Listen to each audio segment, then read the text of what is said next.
Rashes पड़ जाते हैं, स्किन लाल हो जाती है, मतलब यहाँ तक कि आपको कोढ़ होने की भी संभावना हो जाती है। हम दे हैं ये केमिकल गए और हमारी इंडियन गवर्नमेंट ने भी इसके ऊपर रिस्ट्रिक्शन लगा दिया है पावर। इस तरह से नाइट स्किन केयर रूटीन करते हैं डाइट भी। कोई एक ऐसी होम रेमेडी बता दीजिए जिससे हम अपने चेहरे का कालापन दूर कर सके। बहुत ज़्यादा पिगमेंटेशन है, हाइपर पिगमेंटेशन है, इससे छुटकारा पाना चाहते हैं, कोई एक होम रेमेडी बता दीजिए। राधे राधे दोस्तों, मैं कीर्ति एक बार फिर से आप लोगों का बहुत बहुत स्वागत करती हूँ काव्या नेचुरल ब्यूटी में। कैसे हैं दोस्तों? उम्मीद है आप सब बहुत अच्छे होंगे। तो दोस्तों, आप लोगों के रोज ढेरों कमेंट बस यही टाइप के आते हैं कि दीदी बहुत ज़्यादा कालापन है, चेहरे पर बहुत ज़्यादा हाइपर पिगमेंटेशन हो रखी है, मिलाज्मा हो रखा है, क्या लगाएं? कोई एक ऐसी होम रेमेडी बता दीजिए जिससे इस पिगमेंटेशन से हम हमेशा के लिए छुटकारा पा सकें। नए हैं और पिगमेंटेशन सीरीज के जो पार्ट 6 हैं वो नहीं देखे हैं तो आपको एक बार जाकर उनको भी देख लेना चाहिए और उसी हिसाब से आपको अपना जो है स्किन केयर रूटीन, साथ में डाइट, साथ में फेस एक्सरसाइज, सारी चीज़ें मैंने आपके साथ शेयर करी हैं, वो आपको अपनी डेली रूटीन में शामिल करना है। और आज के वीडियो में मैं सुबह से लेकर रात तक आपको स्किन केयर समझाऊंगी कि अगर आप होम रेमेडी ज़्यादा ट्राई नहीं कर पाते हैं और बस सिर्फ यही स्किन रूटीन फॉलो करते हैं, तब भी आप पिगमेंटेशन और मिलाज्मा से छुटकारा पा सकते हैं और अपने रंग को निखार सकते हैं। दोस्तों, अगर हमारे चेहरे पर कालापन होता है, खासकर हम महिलाओं के चेहरे पर, तो ये टेंशन का विषय बन जाता है क्योंकि हम महिलाओं को अपनी खूबसूरती बहुत ज़्यादा प्यारी होती है। तो सबसे पहले बात कर लेते हैं कि अगर हम अपने रंग को निखारना चाहें, कालापन दूर करना चाहें, तो ये कालापन क्यों होता है और इसको दूर करने के लिए हमें क्या क्या उपाय करने चाहिए। बात कर लेते हैं कि इनके होने का कारण क्या होता है, पिगमेंटेशन, हाइपर पिगमेंटेशन, मिलाज्मा और चेहरे का कालापन। तो दोस्तों, सबसे बड़ा जो कारण है वो है जेनेटिक प्रॉब्लम। हमारी जो जीन है वो निर्धारित करती है हमारे रंग को। वैसे अगर हम साइंटिफिकली देखें तो हमारी स्किन को 6 भागों में बांटा गया है, टाइप 1, टाइप 2, टाइप 3, 4, 5 और 6। जो टाइप 1 है उसमें जो यूरोपियन है, अमेरिकन लोग हैं वो आते हैं। इनकी स्किन का कलर आपने देखा होगा बहुत ज़्यादा वाइट और बहुत ज़्यादा फेयर होता है और धूप में जाने से इनके चेहरे पर बहुत ज़्यादा लाल रंग के जल्दी ही चटक के बन जाते हैं। इंडियन है तो हम लोग आते हैं 4th और 5th में। हमारी स्किन का कलर ब्राउन होता है और डार्क ब्राउन होता है। हमें भी धूप से बहुत जल्दी सनबर्न हो जाता है, सन टैन हो जाता है, पिगमेंटेशन मिलाज्मा होता है। 6th जो टाइप की स्किन है वो होती है अफ्रीकन स्किन की और इनके लिए कहा जाता है नेवर बर्न। इस टाइप की स्किन बर्न नहीं होती, मतलब सन से इन्हें प्रॉब्लम नहीं होती है। कर लेते हैं दूसरा जो मेन कारण है वो होता है सन एक्सपोजर। जो जेनेटिक प्रॉब्लम है इसको हम दूर नहीं कर सकते हैं। मैं चाहूँ कि हमारी स्किन जो है अंग्रेजों की तरह हो जाए, गोरों की तरह हो जाए, अपनी स्किन को कर लूँ तो कितनी भी मैं होम रेमेडी ट्राई कर लूँ, कुछ भी कर लूँ, लेकिन मेरी स्किन टोन है वो इस तरह की नहीं हो सकती है कि क्योंकि ये जीन निर्धारित करती है। तो आप कितनी भी कोशिश कर ले, ऐसी आपकी स्किन नहीं हो सकती है। तो बहुत बहनें कहती हैं दीदी मेरी स्किन सांवली है, मुझे गोरा होना है। गोरे का मतलब आपका ये नहीं है कि आप काले हैं और एकदम सफ़ेद हो जाएंगे, सांवले हैं और एकदम गोरे हो जाएंगे, ऐसा नहीं हो सकता है। इसके लिए मैं आपसे हाथ जोड़कर माफ़ी मांगती हूँ। आपकी स्किन में सुधार हो सकता है, आपकी स्किन जो टोन है उसमें सुधार लाया जा सकता है, स्किन को बेहतर बनाया जा सकता है होम रेमेडी से और डाइट से। अब बात कर लेते हैं दूसरा कारण क्या है, वो है सन एक्सपोजर।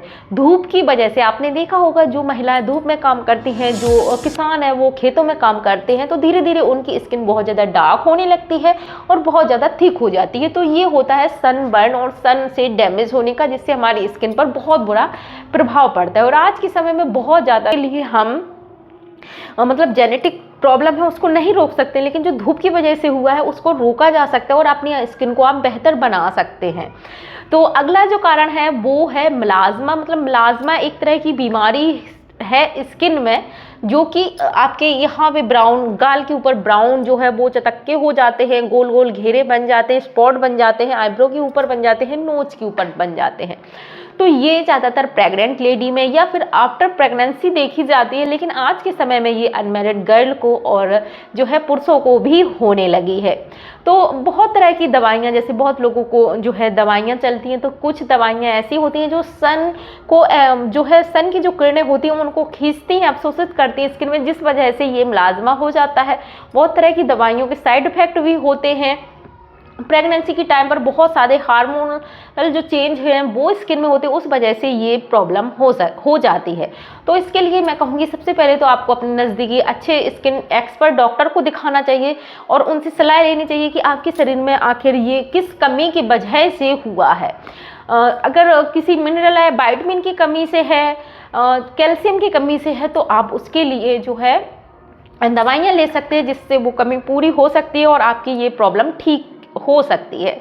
अब बात कर लेते हैं इसके इलाज के बारे में। तो उसके लिए मैं आपसे कहूँगी कि आपको सनस्क्रीन मस्ट है अप्लाई करना, अगर आप चाहते हैं कि आपकी झाइयाँ ठीक हो जाएं, या फिर बहुत बहनों की ठीक हो चुकी हैं और कहती हैं कि दीदी मेरी झाइयाँ ठीक हो गई थी लेकिन वापस से आ गई हैं, तो आपको ये वापस से ना आए तो उसके लिए आपको प्रिकॉशन तो लेने पड़ेंगे, मतलब बचाव तो करना पड़ेगा। और जो सबसे अच्छा बचाव है वो है सनस्क्रीन, सनस्क्रीन और सनस्क्रीन। जी हाँ दोस्तों, बहुत लोग ये कहते हैं कि सनस्क्रीन में बहुत सारे केमिकल होते हैं जो हमारी स्किन को नुकसान पहुंचाते हैं, लेकिन दोस्तों आजकल एडवांस सनस्क्रीन आ गई हैं जो घातक पैराबेन होते हैं उसमें नहीं होते हैं। जो हमारी स्किन के लिए फायदेमंद चीजें हैं वो ही केमिकल होते हैं। अब ऐसे अगर हम बात करें कि केमिकल से बचने के लिए, तो हम कहाँ तक बच सकते हैं? जो हम गेहूं खा रहे हैं, आटा खा रहे हैं, उनमें भी केमिकल मतलब कीटनाशक छिड़का जा सकता है, तो इस तरह से हम क्या ही छोड़ देंगे। आजकल दोस्तों एक जो है सनस्क्रीन जब हम खरीदते हैं तो हमारा सबसे पहले ध्यान जाता है वो जाता है SPF की तरफ, और हम देखते हैं सनस्क्रीन खरीदते समय कि इसमें SPF कितना है। लेकिन दोस्तों मैं आपको यहाँ पे बता दूं, सूर्य की जो किरणें होती है UVA और UVB, तो जो UVB किरणें होती हैं उससे आपको SPF बचाता है, लेकिन सूर्य की जो अल्ट्रावायलेट किरणें होती हैं उसमें UVB मात्र 5 से 10% होती हैं, बाकी के जो 90% है वो UVA किरणें हैं, जिसके लिए हमारी जो आज के समय में हमारी जो इंडियन गवर्नमेंट है उसने सनस्क्रीन के लिए एक नया PA पैरामीटर जारी किया है।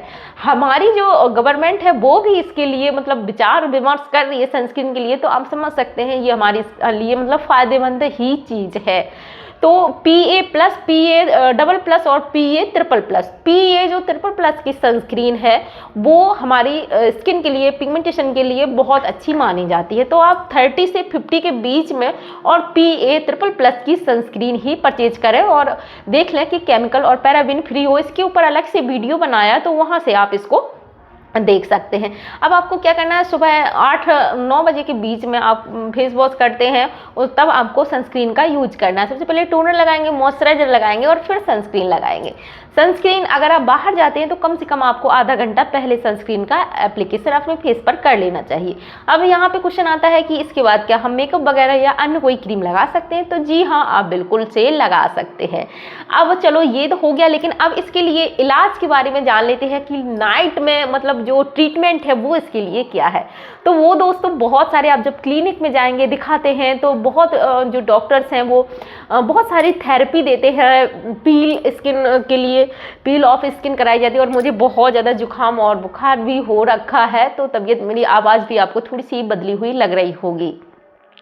लेकिन जब आप इस तरह की ट्रीटमेंट लेते हैं, जैसे लेज़र ट्रीटमेंट है, बाकी सारे ट्रीटमेंट है, तो क्या होता है, शुरू में आपकी स्किन बहुत ज़्यादा हेल्दी और ग्लोइंग हो जाती है, पिगमेंटेशन एकदम से गायब हो जाती है, लेकिन 1 से 2 साल में ये पिगमेंटेशन वापस से आती है, क्योंकि ये हमारे शरीर के अंदर से आती है। मेलानिन बनता है तो वो तो ऊपर आएगा ही, आप कितना भी ट्रीटमेंट क्यों ना करवा लें। तो आपको अपनी डाइट पर भी ध्यान देना है, और मैं कहूँगी कि अगर आप इतना जो इलाज में पैसा खर्च करते हैं लेज़र वगैरह में महंगे क्लिनिक में जाकर, तो उसके जगह पर आप ना सनस्क्रीन और डाइट पर अगर खर्च करते हैं तो ये प्रॉब्लम आपको हमेशा के लिए छुटकारा इससे दिलाती है। मतलब अगर आप इन चीज़ों में खर्च करते हैं तो आपको सनस्क्रीन 2 बार तो लगानी है अगर घर में रहते हैं, और घर से अगर बाहर कड़कती भड़कती धूप में जाते हैं तो आपको 3 बार एप्लीकेशन करना जरूरी है, और साथ ही आपको स्कार्फ भी पहनना है।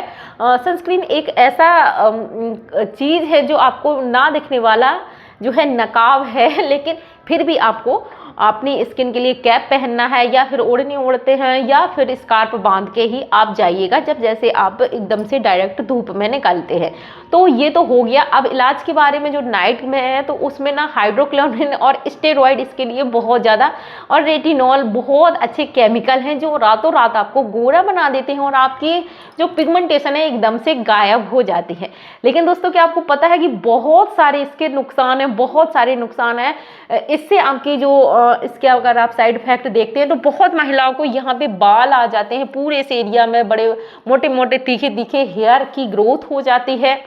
लॉन्ग टर्म में आपकी स्किन बहुत ज़्यादा पतली हो जाती है, रैसेस पड़ जाते हैं, स्किन लाल हो जाती है, मतलब पील होने लगती है, स्किन उधड़ जाती है और यहाँ तक कि आपको कोढ़ होने की भी संभावना हो जाती है अगर इनका आप ज़्यादा यूज करते हैं। तो बहुत ही नुकसानदेह हैं ये केमिकल और बहुत सारी कंट्रीज़ में इन पर बैन लगा दिया गया है और हमारी इंडियन गवर्नमेंट ने भी इसके ऊपर रिस्ट्रिक्शन लगा दिया है, पाबंदी लगा दी है, लेकिन फिर भी मार्केट में धड़ल्ले से बिक रहे हैं। तो अगर आप यूज़ भी करना चाहते हैं इन चीज़ों को तो बिना किसी अच्छे डॉक्टर के सलाह के बिना या डॉक्टर की देख भी इन चीज़ों का यूज़ ना करें। और आज मैं आपको बताऊंगी इनके लिए आप जो है अपनी नाइट में और भी चीज़ें non steroid, non hydroquinone, non retinol का भी यूज कर सकते हैं जो वही काम करेगा लेकिन थोड़ा सा स्लो करेगा। ये आपको 15 दिन में रिजल्ट दिखाती है तो वहाँ पे आपको 2 से 3 महीने वेट करने पड़ेंगे, लेकिन धीरे धीरे आपकी स्किन सुधरने लगेगी। उसके लिए सबसे पहले जो चीज़ आती है वो है कोजिक एसिड। कोजिक एसिड भी आपके दाग धब्बे पिगमेंटेशन को हटाता है, लेकिन आपको धीरे धीरे ही इसके फायदे मिलते हैं। दूसरे नंबर पर आता है नायासिनामाइड, ये भी अच्छा काम करता है स्किन के लिए। और तीसरे नंबर पे आता है अल्फा एर्बिटिन। चौथे नंबर पर आता है आपका जो है ग्लूटाथायोन और 5वें नंबर पर आता है विटामिन सी सीरम। तो या तो आप एक अच्छी सी कोई नाइट क्रीम खरीद लीजिए, नाइट स्किन केयर में कोई क्रीम खरीद लीजिए जिसमें ये सारी चीज़ें हों, या फिर आप फेस सीरम की तरह इन चीज़ों का यूज अपनी स्किन पर कर सकते हैं जो कि आपको बहुत अच्छे रिजल्ट दिखाती हैं। यहाँ पे आप लोगों के मन में बात आ रही होगी कि आप तो घी या फिर कोकोनट ऑयल बताती हैं, तो फिर आज ये क्यों बता रही हैं? क्योंकि दोस्तों ये चीज़ें नुकसान नहीं करती हैं, ये भी चीज़ें आपकी स्किन को फ़ायदे पहुंचाती हैं। फिर भी अगर आप इनको यूज करते हैं तो जैसे आपने 4 महीने यूज किया तो 15-20 दिन के लिए छोड़ दीजिए और फिर से आप इनको यूज कर सकते हैं। ये अच्छी चीज़ें हैं जो नुकसान नहीं पहुँचाती हैं। और दूसरी चीज़ जैसे मसाज, आप फेस ऑयलिंग करते हैं, फेस ऑयलिंग करना बहुत ज़रूरी होता है। तो फेस ऑयलिंग करने के बाद जैसे घी तेल से आपने फेस मसाज करी, ऑयलिंग करी, तो उसके 1 घंटे के बाद आप फेस सीरम का यूज कर सकते हैं।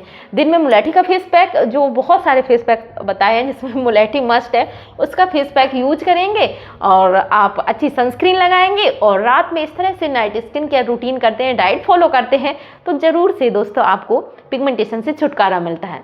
आशा करते हैं दोस्तों संक्षेप में बताई गई ये जानकारी आपको पसंद आई होगी। वीडियो अच्छा लगा है तो लाइक कर चैनल को सब्सक्राइब जरूर से कर लीजिए। मिलते हैं ऐसे ही दूसरे हेल्पफुल वीडियो में, तब तक के लिए हर हर महादेव।